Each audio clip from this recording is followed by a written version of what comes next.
Guys, welcome to another tutorial of the Solution Journals. Today we will learn how to buy Bitcoin on Binance. So, the first step we need to do is go to the Binance app.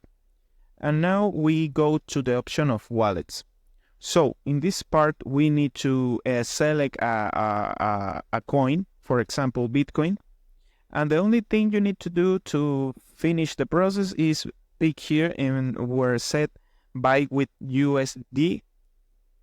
And now you select your payment method. For example, this is a transaction. You put the how much you can buy in Bitcoin, and that's it. You buy the Bitcoin. This is a test. This is a test account, so I don't have the money, but this is the process. This is the process. You pick here. You put, for example, 1000 and you pick in buy BTC. So that's the process. I hope this tutorial was helpful for you. Follow us for more content like this.